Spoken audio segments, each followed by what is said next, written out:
பல பிள்ளை பெறுவதுண்டு, இரு தாக்கி ஒரு பிள்ளை வருவதுண்டோ, அசல் யாரோ நகல் யாரோ.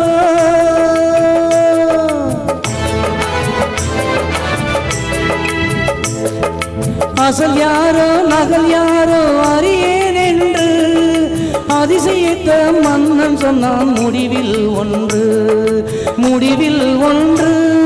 இரண்டு பேருமே இது தன் பிள்ளை என்பதால் யாரிடம் ஒப்படைப்பது என்று தெரியவில்லை. ஆகவே காவலார் இந்த பிள்ளையை ஆளுக்கு பாதியாக கொடு என்றான்.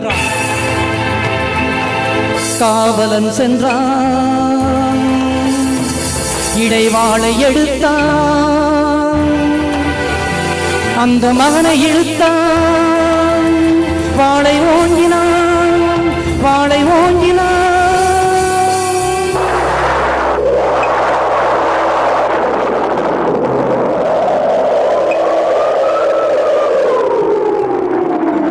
மன்னா மன்னா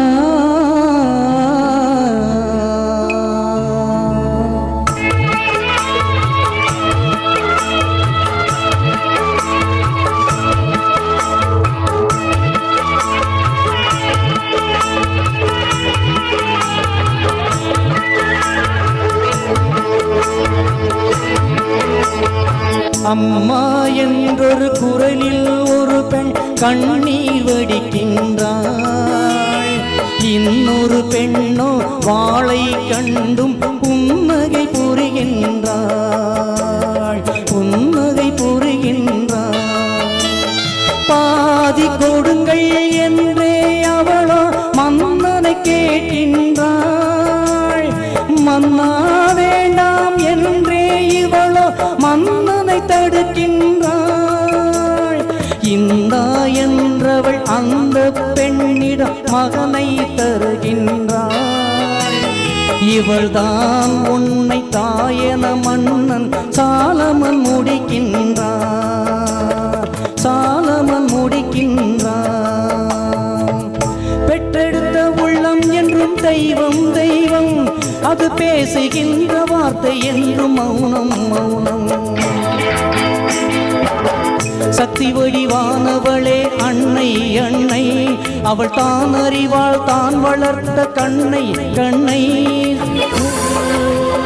சக்திவோ சக்திவோ சக்திவோ.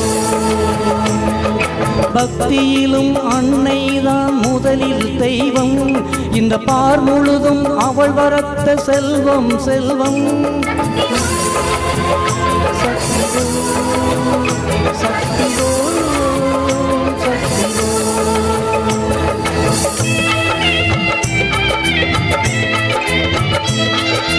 பதிய வைத்த மரம் புதிய தோட்டம் தனில் நின்று வாழ்வதுண்டு, புதியதாக வரும் உறவு யாவும் அதன் சொந்தமாவதில்லை.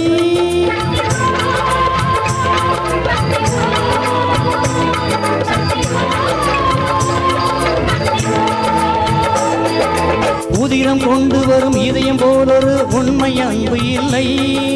உருகம் உள்ளமென தமிழ் கூறுவது அன்னை என்ற சொல்லை.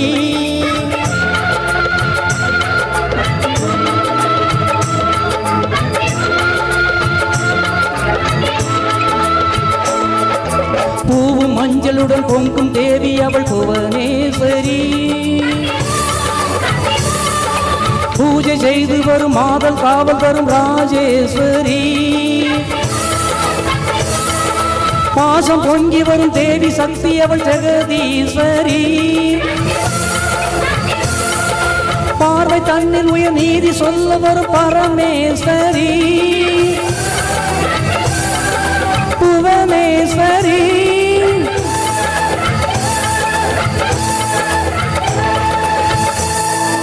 பெற்றெடுத்த உள்ளம் என்றும் தெய்வம் தெய்வம், அது பேசுகின்ற வார்த்தை என்றும் மௌனம் மௌனம்.